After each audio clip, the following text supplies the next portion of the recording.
Hi hello ನಮಸ್ಕಾರ ಸ್ನೇಹಿತರೆ. ಕೊನೆಗೂ ಇಲ್ಲಿ ರಿಸೆಪ್ಷನ್ನಲ್ಲಿ ಮಹಾ ತಿರುವು ಸಿಗ್ತದೆ.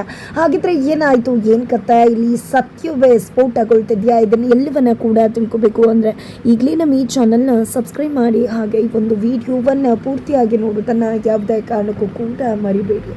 ಇಲ್ಲಿ ದೇವ್ಯಾನಿ ಮನೆಗೆ ವಾಪಸ್ ಬಂದಿದ್ದಾರೆ. ಬಟ್ ಇಲ್ಲಿ ಅಂಜುಗಂತೂ ದೇವ್ಯಾನಿ ಮನೆಗೆ ಬಂದಿರೋದು ತುಂಬಾ ಖುಷಿ ಕೊಟ್ಟಿದೆ. ಬಿಕಾಸ್ ಅದೆಲ್ಲವೂ ಕೂಡ ದೇವ್ಯಾನಿ ಮತ್ತು ಅಂಜು ಪ್ಲಾನೇ ಆಗಿತ್ತು. ಆದರೆ ಮನೆಯವರು ಮುಂದೆ ಇಲ್ಲಿ ಅಂಜು ಅಮ್ಮನ ದ್ವೇಷ ಮಾಡೋ ರೀತಿ ನಾಟಕ ಮಾಡ್ತಿದ್ದಾಳೆ. ಆದರೆ ಮನಸ್ಸಲ್ಲಿ ಅಜಿತ್, ಭೂಮಿಯ ಹಾಗೆ ಶ್ರವಣ್ಣ ಮೇಲೆ ಸೀಡನ್ನು ಸಾಧಿಸ್ತಿದ್ದಾಳೆ. ಅವರನ್ನು ನೆಮ್ಮದಿಯಾಗಿ ಬದುಕೋದಕ್ಕೆ ಬಿಡುವುದಿಲ್ಲ ಅಂತ ಹೇಳಿ ಶಪಥ ಮಾಡ್ತಿದ್ದಾಳೆ. ಇದರ ನಡುವೆ ಮನೆಯಲ್ಲಿರ್ತಕ್ಕಂಥ ರಿಸೆಪ್ಷನ್ಗೆ ತಡವಾಗಿ ಅಜಿತ್ ಬರ್ತಾರೆ. ಏನಿದು ಅಜಿತ್, ಇಷ್ಟು ತಡವಾಗಿ ಬಂದದ್ದೆಲ್ಲ ಸರಿ ಹೋಗಿ ಆದಷ್ಟು ಬೇಗ ರೆಡಿ ಆಗು, ಇನ್ನೇನು ರಿಸೆಪ್ಷನ್ ಶುರು ಆಗ್ತದೆ, ಎಲ್ಲ ಅರೇಂಜ್ಮೆಂಟ್ಸ್ ಕೂಡ ಆಗಿದೆ ಅಂತ ಅಮ್ಮ ಸಂಗೀತ ಹೇಳ್ತಾರೆ. ನಂತರ ಸಂಗೀತ ಅವರು ಹೋಗ್ತಿದ್ದಾಗ ಈ ಕಡೆ ಅಜಿತ್ ಸತ್ಯನ ಹತ್ರ ರಿಸೆಪ್ಷನ್ ಮಾಡ್ತಿದ್ದಾರೆ. ದೇವ್ಯಾನಿ ಅತ್ಯನ ಕೂಡ ಕರ್ಕೊಂಡು ಬಂದಿದ್ದಾರೆ. ಖಂಡಿತ ಗೊತ್ತಾಗತ್ತೆ ದೇವ್ಯಾನಿ ಅತ್ತೆ ತಪ್ಪು ಮಾಡಿದ್ದಾರೆ ಅನ್ನೋದು. ಆಗ ಖಂಡಿತ ಅವರು ಜೈಲು ವಾಸಕ್ಕೆ ಹೋಗ್ಲೇಬೇಕಾಗತ್ತೆ. ಇವತ್ತು ಬೇಲಿಂದ ಬಂದಿರ್ಬೋದು ಅಷ್ಟೇ ಅಂತ ಅಜಿತ್ ಅನ್ಕೋತಾರೆ. ತದನಂತರ ರಿಸೆಪ್ಷನ್ ಶುರುವಾಗತ್ತೆ. ಇತ್ತ ಕಡೆ ದೇವ್ಯಾನಿ ಮೂವರು ಹೆಂಗಸರನ್ನ ಕರ್ಕೊಂಡು ಪಾರ್ಕ್ನಲ್ಲಿ ಮಾತನಾಡ್ತಿದ್ದಾರೆ.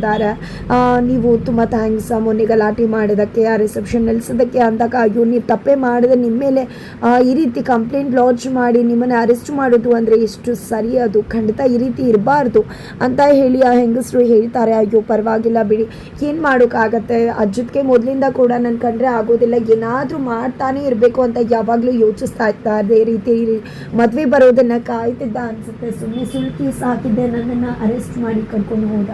ಆದರೆ ಇವತ್ತು ನೀವು ನನಗೆ ತುಂಬ ಹೆಲ್ಪ್ ಮಾಡಿದ್ರಿ ಅಂತ ಹೇಳಿದಾಗ, ಅಯ್ಯೋ ಅದರಲ್ಲಿ ಏನಿದೆ, ಸರಿ ಆಯಿತು ನಾವು ಒಳಗಡೆ ಹೋಗಿರ್ತೀವಿ, ನೀವು ಬನ್ನಿ ಅಂತಾರೆ. ಸರಿ ಆಯಿತು ನೀವು ಒಳಗಡೆ ಹೋಗಿರಿ, ಹಿಂಬದಿಯಿಂದ ನಾನು ಬರ್ತೀನಿ ಅಂತ ದೇವ್ಯಾನಿ ಹೇಳಿ ಹಿಂಬದಿಯಿಂದ ಮನೆ ಒಳಗಡೆ ಸೇರ್ಕೋತಾರೆ. ನಂತರ ರಿಸೆಪ್ಷನ್ ಶುರು ಆಗುತ್ತೆ. ಮೂವರು ಹೆಂಗಸರು ಬಂದಿದ್ದೆ. ಏನಿದು ರಿಸೆಪ್ಷನ್ ಏನೋ ಮಾಡ್ತಿದ್ರಾ? ಈಗ ದೇವ್ಯಾನಿ ಎಲ್ಲಿದ್ದಾಳೆ? ಮಂಡ್ಯ ಜೈಲಲ್ಲಿ ಇದ್ದಾಳು ಅಥವಾ ಬೆಂಗಳೂರು ಜೈಲಿಗೆ ಹೋಗಿದ್ದಾಳು? ನಿನ್ನೆಲ್ಲಿ ಹೋಗಿರ್ತಾಳೆ, ಖಂಡಿತ ಬೆಂಗಳೂರು ಜೈಲಿಗೆ ಹೋಗಿರ್ತಾಳೆ ಅಂತ ಹೇಳಿ ಮಾತನಾಡ್ತಾರೆ, ಅವಮಾನ ಮಾಡ್ತಾರೆ. ಇದರಿಂದಾಗಿ ಮನೆಯವರು ಸಿಟ್ಟಿರ್ತಾರೆ. ಅಜ್ಜಿ ಅಂತೂ ತಕ್ಷಣ ದೇವ್ಯಾನಿಯನ್ನು ಕರೀತಾರೆ. ಅಲ್ಲಿ ತನಕ ದೇವ್ಯಾನಿ ಅವರು ಆ ರಿಸೆಪ್ಷನ್ನಲ್ಲಿ ಇರೋದಿಲ್ಲ. ದೇವ್ಯಾನಿ ಬರ್ತದಾಗೆ ನೋಡಿದ್ರೆ ದೇವ್ಯಾನಿ ಎಲ್ಲೂ ಹೋಗಿಲ್ಲ, ಇಲ್ಲ ಇದ್ದಾಳೆ. ನನ್ನ ಮಗ ಕೂಡ ನ್ಯಾಯದ ಹಾದಿಯನ್ನು ಮೀರುವುದಿಲ್ಲ, ಅವನು ಅರೆಸ್ಟ್ ಮಾಡಿರ್ಬೋದು, ಬಟ್ ದೇವ್ಯಾನಿ ತಪ್ಪು ಮಾಡಿದಾಳು ಇಲ್ವೋ ಅನ್ನೋದನ್ನು ಕಾನೂನು ತೀರ್ಮಾನ ಮಾಡುತ್ತೆ. ಅಲ್ಲಿ ತನಕ ದಯವಿಟ್ಟು ಯಾರು ಕೂಡ ನಮ್ಮ ಮನೆಯವ್ರ ಬಗ್ಗೆ ದಯವಿಟ್ಟು ಮಾತಾಡಬೇಡಿ ಅಂತ ಹೇಳಿ ಸಂಗೀತ ಅವರು ರಿಕ್ವೆಸ್ಟ್ ಮಾಡ್ಕೋತಾರೆ. ತದನಂತರ ರಿಸೆಪ್ಷನ್ ಶುರುವಾಗತ್ತೆ. ಈ ಕಡೆ ನಚ್ಚಿ ಮತ್ತು ಅಂಜು ಬರ್ತಾರೆ. ನಚ್ಚಿ ಅಂಜು ಬರ್ತಿದ್ದಾಗೇ ಇಲ್ಲಿ ಉಂಗುರವನ್ನು ನೀರು ಒಳಗಡೆ, ಹಾಲು ಒಳಗಡೆ ಹಾಕಿ ಯಾರು ಫಸ್ಟ್ ಎತ್ತುತ್ತಾರೆ ಅಂತ ಹೇಳಿ ಚಾಲೆಂಜ್ ಮಾಡ್ತಾರೆ. ಇಲ್ಲಿ ಅಂಜು ಎತ್ತುಕ್ಕೆ ನೋಡ್ತಿದ್ರೆ ಇಲ್ಲಿ ನಚ್ಚಿ ಕೈಗೆ ಸಿಗುತ್ತೆ. ನಂತರ ನೀನು ಗೆಲ್ಲಬೇಕು ಅಂಜು, ನನಗೆ ಯಾವಾಗಲೂ ನೀನು ಗೆದ್ರೆ ಅಷ್ಟು ಸಾಕು ಅಂತ ಹೇಳಿದೆ. ಇಲ್ಲಿ ತನಗೆ ಸಿಕ್ಕಂಥ ಉಂಗುರವನ್ನು ಅಂಜು ಕೈಗೆ ಬಿಟ್ಕೊಟ್ಬಿಡ್ತಾರೆ ನಚ್ಚಿ. ತಕ್ಷಣ ಇಲ್ಲಿ ಅಂಜು ನಾನು ಗೆದ್ದೆ ಅಂತ ಹೇಳ್ತಾಳೆ. ಅದರ ನಡುವೆ ಈ ರೀತಿಯಾಗಿ ಯಾವತ್ತೂ ಕೂಡ ನೀನು ನನ್ನ ಕೈ ವಶದಲ್ಲಿದ್ದರೆ ಖಂಡಿತವಾಗ್ಲೂ ನೀನು ನನ್ನ ಪರ ನಿಂತ್ಕೊಂಡ್ರೆ ಇಡೀ ಮನೆನ ಕಂಟ್ರೋಲ್ ತಗೋತೀನಿ ನಾನು ಅಂತ ಹೇಳಿದಾಗ ನಚ್ಚಿ ಒಂದು ಕ್ಷಣ ಶಾಕ್ ಆಗ್ತಾರೆ. ನಚ್ಚಿ ಅಂಜು ಒಳ್ಳೆವಳು ಅಂದ್ಕೊಂಡಿದ್ದಾರೆ, ಬಟ್ ಈ ಮಾತನ್ನು ಕೇಳಿ ನಿಜಕ್ಕೂ ಶಾಕ್ ಆಗುತ್ತೆ. ಆಗ ಇಲ್ಲಿ ಅಂಜು ಅದರ ಅರ್ಥ ಪ್ರೀತಿಯಿಂದ ಕಂಟ್ರೋಲಿಗೆ ತಗೋತೀನಿ ಅಂತ ಹೇಳಿದಾಗ ಒಂದು ಕ್ಷಣ ಗಾಬರಿ ಆಗ್ಬಿಟ್ಟಿತ್ತು ಅಂಜು ಅಂತ ಹೇಳಿ ನಚ್ಚಿ ತಿಳಿಸ್ತಾರೆ. ತದನಂತರ ಇಲ್ಲಿ ಉಂಗುರ ಸಿಗ್ತಿದ್ದಾಗೆ, ಏನಿದು ನಚ್ಚಿ, ನಮ್ಗೆ ಅವಮಾನ ಮಾಡಿಬಿಟ್ಟಿಯಲ್ಲ, ನಮ್ಮ ಹುಡುಗ ಕೈಲಿ ಆಗಲಿಲ್ಲ ಅಂತ ಹೇಳಿ ಅಜ್ಜಿಗೆ ತಿಳಿಸ್ತಾರೆ. ನಂತರ ಎಲ್ಲರೂ ಕೂಡ ಅವರವರ ಗಿಫ್ಟ್ಸನ್ನು ಕೊಡ್ತಾರೆ. ಈ ಕಡೆ ಶ್ರವಣ್ ಕೂಡ ಅವ್ರಿಗೋಸ್ಕರ ಒಂದು ಸೈಟನ್ನು ಗಿಫ್ಟ್ ಮಾಡ್ತಾರೆ. ಅಪ್ಪ ಅಮ್ಮ ಉಂಗುರವನ್ನು ಅವರಿಬ್ಬರಿಗೆ ಗಿಫ್ಟ್ ಮಾಡ್ತಾರೆ. ದೇವ್ಯಾನಿ ನೆಕ್ಲೇಸನ್ನು, ಸರವನ್ನು ಗಿಫ್ಟ್ ಮಾಡ್ತಾರೆ. ಮಗಳು ಮೊದಲು ದೇವ್ಯಾನಿ ಕೊಟ್ಟಂಥ ನೆಕ್ಲೇಸನ್ನು ಹಾಕ್ಕೊಳ್ಳೋದಕ್ಕೆ ಹಿಂದೇಟಾಕ್ತಾರೆ. ಆಗ ಇಲ್ಲಿ ನಚ್ಚಿ ಬಂದಿದೆ. ದಯವಿಟ್ಟು ಅಂಜು ನಗ್ನಗ್ತಾ ಅದನ್ನು ಸ್ವೀಕರಿಸು, ಜನಗಳ ಆಡ್ಕೋಬಾರ್ದು ಅಂತಲ್ವಾ ಅತ್ತೆನ ಕರ್ಕೊಂಡು ಬಂದು ರಿಸೆಪ್ಷನ್ನಲ್ಲಿ ಇಡ್ಸ್ಕೊಂಡಿರೋದು. ನೀನು ಈ ರೀತಿ ಮಾಡಿಬಿಟ್ರೆ ಜನಗಳು ಆಡ್ಕೋತಾರಲ್ವಾ, ದಯವಿಟ್ಟು ನಗ್ನಗ್ತಾ ಇರು ಅಂದಾಗ, ಸರಿ ಆಯಿತು ನಚ್ಚಿ ನೀನು ಹೇಳ್ತಿದ್ಯಾ ಅಂತ ಹಾಕಿಸ್ಕೊತೀನಿ ಅಂತ ಹೇಳಿ ಅಮ್ಮ ಕೊಟ್ಟಿರೋ ನೆಕ್ಲೇಸನ್ನು ಹಾಕಿಸ್ಕೋತಾರೆ. ನಂತರ ಇಲ್ಲಿ ಅಜಿತ್ ಬಂದು ಅವ್ರಿಗೆ ಕಾರನ್ನು ಗಿಫ್ಟ್ ಮಾಡ್ತಾರೆ.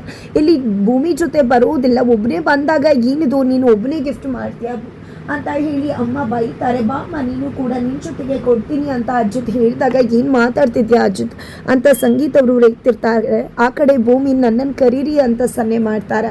ಆಗ ಅಜಿತ್ ಬಂದಿದ್ದೆ, ಮಾಮ್ ನಿನಗೆ ಜೋಕ್ ಮಾಡಬೇಕು ಅಂತ ಈ ರೀತಿ ಮಾಡಿದ್ದು, ನೀನೇ ಬಾಯ್ಬಿಟ್ಟು ಹೇಳಿ ಅಂತ ನನಗೆ ಗೊತ್ತಿಲ್ವಾ ನನ್ನ ಚಿನ್ನನ ಕರ್ಕೊಂಡು ಹೋಗೋದು ಅಂತ ಹೇಳಿದೆ, ಬಾ ಚಿನ್ನ ಅಂತ ಹೇಳಿ ಭೂಮಿಯನ್ನು ಕರ್ಕೊಂಡು ಕಾರನ್ನು ಗಿಫ್ಟ್ ಮಾಡ್ತಾರೆ. ಆಗ ನಚ್ಚಿ ಈ ಕಾರನ್ನು ನಾನು ತೊಗೋಬೇಕಂದ್ರೆ ಒಂದು ಕಂಡೀಷನ್ ಇದೆ, ನಾನು ನಿಮ್ಮ ರಿಸೆಪ್ಷನಲ್ಲಿ ಇರಲಿಲ್ಲ, ಇದನ್ನೆಲ್ಲ ಮಿಸ್ ಮಾಡ್ಕೊಂಡಿದ್ದೀನಿ, ಹಾಗಾಗಿ ಈ ಆಟವನ್ನು ಈಗ ನೀವು ಕೂಡ ಆಡಬೇಕು ಅಂತ ಹೇಳ್ತಾರೆ. ಸರಿ ಆಯಿತು ಅಂತ ಹೇಳಿದೆ. ಇಲ್ಲಿ ಅಚ್ಯುತ್ ಮತ್ತು ಭೂಮಿ ಇಬ್ಬರು ಕೂಡ ಆಟವನ್ನು ಆಡ್ತಾರೆ. ಫೈನಲಿ ಅಲ್ಲಿ ಭೂಮಿ ಮತ್ತು ಅಜಿತ್ ಇಬ್ಬರು ಕೂಡ ಜೊತೆಯಾಗಿ ಆ ಉಂಗುರವನ್ನು ಇಟ್ಕೋತಾರೆ. ಅವತ್ತು ಅಜಿತ್ ಕೈಗೆ ಸಿಕ್ಕಿತ್ತು, ಇವತ್ತು ಇಬ್ಬರು ಕೂಡ ಜೊತೆಯಾಗಿ ಎತ್ತಿದ್ದಾರೆ. ಅಂದರೆ ಅವರಿಬ್ಬರ ಜೋಡಿ ಎಷ್ಟು ಮಟ್ಟಿಗೆ ಹೊಂದಾಣಿಕೆ ಇದೆ ಅನ್ನೋದು ಗೊತ್ತಾಗುತ್ತೆ ಅಂತ ಹೇಳಿದೆ. ಅದೇ ರೀತಿಯಾಗಿ ನೀವಿಬ್ಬರು ಕೂಡ ಇರಬೇಕು ಅಂತ ನಚ್ಚಿ ಮತ್ತು ಅಂಚುಗೆ ಮನೆಯವರು ಎಲ್ಲರೂ ಕೂಡ ಹೇಳ್ತಾರೆ. ತದನಂತರ ಎತ್ತ ಕಡೆ ಎಲ್ಲರೂ ಕೂಡ ಊಟವನ್ನು ಮಾಡ್ತಿರ್ತಾರೆ. ಬಟ್ ಅಂಚು ಮತ್ತೆ ನಚ್ಚಿ ಮಾತ್ರ ಮುಖ ನೋಡ್ಕೊತಿರ್ತಾರೆ, ಕಣ್ಣ ಸಲಿಗೆ ಆಗ್ತಿರತ್ತೆ. ಇದನ್ನ ನೋಡಿದ್ದೆ ಸತ್ಯ ಮನೆಯವ್ರು ಎಲ್ಲರೂ ಕೂಡ ರೇಗಿಸ್ತಾರೆ. ನಂತರ ನಿಮ್ಮ ಅಣ್ಣ ಅಜಿತ್ ಹೇಗೆ ಭೂಮಿ ಜೊತೆ ಇದ್ದ ಗೊತ್ತಾ, ನೀನು ಅವನ ಹತ್ರ ನೋಡಿ ಕಲ್ತ್ಕೋಬೇಕು, ಯಾಕೆ ಏನು ಹಾಗೆ ಹೀಗೆ ಅಂತ ಹೇಳಿ ಸಂಗೀತ ಅವ್ರು ತಿಳಿಸ್ತಾರೆ. ಜೊತೆಗೆ ಇಲ್ಲಿ ತಿನ್ಸು ಅಂತ ಹೇಳಿ ಊಟವನ್ನು ಹೇಳಿದ್ರೆ ನಚ್ಚಿ ನಾಚ್ಕೋತಿರ್ತಾರೆ ಅಂಜುಗೆ ತಿನ್ಸೋದಕ್ಕೆ.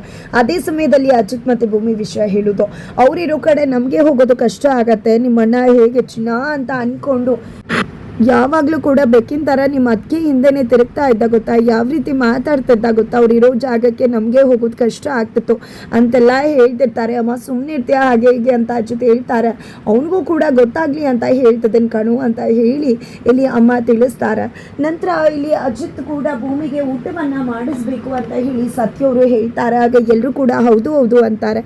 ನಂತರ ಅಜಿತ್ ಕೂಡ ಭೂಮಿಗೆ ಊಟವನ್ನು ಮಾಡಿಸ್ತಾರೆ. ನಂತರ ಇಲ್ಲಿ ಶಾರದಾ ಅವರ ಮುಂದೆ ಭೂಮಿ ಬಂದಿದೆ, ಅಮ್ಮ ನೀವೇನು ಯೋಚನೆ ಮಾಡಬೇಡಿ, ಖಂಡಿತ ಅಜಿತ್ ಸಾಹೇಬ್ರು ನೀವು ಕಳ್ಕೊಂಡಿರ್ತಕ್ಕಂಥ ನಿಮ್ಮ ಮನಸ್ವಿನಿಯನ್ನು ಖಂಡಿತ ಹುಡುಕಿ ನಿಮ್ಮ ಹತ್ರ ಸೇರಿಸ್ತಾರೆ, ಖಂಡಿತ ಹೋಪ್ಸ್ ನನಗಿದೆ, ಖಂಡಿತ ನಿಮ್ಮ ಮಗಳು ನಿಮ್ಮ ಮಡಿಲು ಸೇರ್ತಾಳೆ ಅಂತ ಹೇಳಿ ಭೂಮಿ ಶಾರದಾ ಅತ್ತೆಗೆ ಹೇಳಿದಾಗ ಇಲ್ಲಿ ಶಾರದಾ ಅವರು ನನ್ನ ಕೂಸು ನನ್ನ ಕಣ್ಮುಂದೆನೇ ಇದೆ, ನೀನೇ ಅದು ಅಂತ ಹೇಳಲಿಕ್ಕೆ ಟ್ರೈ ಮಾಡ್ತಿದ್ದಾರೆ. ಬಟ್ ಇಲ್ಲಿ ಭೂಮಿಗೆ ಗೊತ್ತಾಗ್ತಿಲ್ಲ. ನಂತರ ಏನಮ್ಮ ಹೇಳ್ತಿದ್ರ ನೀವು ಅಂದಾಗ, ನೀನೇ ನನ್ನ ಮಗಳು ಮನಸ್ವಿನಿ ಅಂತ ಹೇಳ್ತಾರೆ, ಏನಮ್ಮ ನಾನು ನಿಮ್ಮ ಮಗಳು ಅಂತ ಹೇಳ್ತಿದ್ದೀರ ಅಂತ ಭೂಮಿ ಖುಷಿಯಿಂದ ಶಾರದಾ ಅವ್ರಿಗೆ ಹೇಳ್ತಿದ್ರೆ. ಈ ಕಡೆ ದೇವಿಯಾನಿ ಅವರು ತುಂಬಾ ಶಾಕ್ ಆಗ್ತಿದ್ದಾರೆ. ಬಿಕಾಸ್ ಅವ್ರಿಗೆ ಗೊತ್ತಾಗ್ಬಿಡುತ್ತೆ ಶಾರದಾಗೆ ಭೂಮಿನೇ ಆಕೆಯ ಮಗಳು ಅನ್ನೋ ವಿಷಯ ಶಾರದಾಗೆ ಗೊತ್ತಾಗಿದೆ ಅಂತ ಹೇಳಿ. ಈ ಕಡೆ ಅಜಿತ್ ಅಬ್ಸರ್ವ್ ಮಾಡ್ತಿದ್ರೆ, ಈ ಕಡೆ ಭೂಮಿ, ಅಮ್ಮ ನಾನಲ್ಲ ನಿಮ್ಮ ಮಗಳು ಥರ ನಾನು, ನಿಮ್ಮ ಮಗಳು ಪುಟ್ಟ ಮಗಳು ಕಳೆದು ಹೋಗಿದ್ರಲ್ವ ಮನಸ್ವಿನಿ, ಅವರನ್ನ ಖಂಡಿತ ಅಜಿತ್ ಸಾಹೇಬ್ರು ಹುಡ್ಕೊಡ್ತಾರೆ ಅಂತ ನಾನು ಹೇಳ್ತಿರೋದು ಅಂತ ಹೇಳಿ ಭೂಮಿ ಹೇಳ್ತಾ ಇದ್ರೆ. ಅಲ್ಲೂ ಕೂಡ ಶಾರದತ್ತೆ ಹೇಳ್ತಿರೋದು ಒಂದೇ ಮಾತು, ನೀನೇ ನನ್ನ ಮಗಳು ಮನಸ್ವಿನಿ ಅಂತ ಹೇಳಿ. ಬಟ್ ಅದು ಅಜಿತ್ಗೆ ಅರ್ಥ ಆಗ್ತದೆ. ಇಲ್ಲಿ ಅಜಿತ್ ಅದನ್ನೇ ಅಬ್ಸರ್ವ್ ಮಾಡ್ತಿದ್ದಾರೆ. ಶಾರದತ್ತಿ ಭೂಮಿ ವಿಷಯದಲ್ಲಿ ಯಾವಾಗಲೂ ತುಂಬಾ ಡಿಫ್ರೆಂಟ್ ಆಗಿ ನಡ್ಕೋತಾರೆ. ಬೇರೆ ಯಾರ ಜೊತೆ ಇಲ್ಲದೆ ಇದ್ರು ಅವಳ ಹತ್ರ ತುಂಬಾ ಸಲಿಗೆಯಿಂದ ಇರ್ತಾರೆ, ಅವಳನ್ನ ಜೊತೆ ತುಂಬಾ ಸೇಫ್ಟಿ ಫೀಲ್ ಮಾಡ್ತಾರೆ.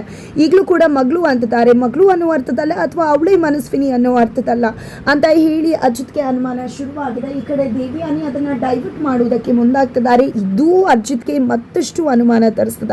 ಹಾಗಿದ್ರೆ ಮುಂದೇನಾಗತ್ತೆ ಮುಂದಿನ ವಿಚಾರ.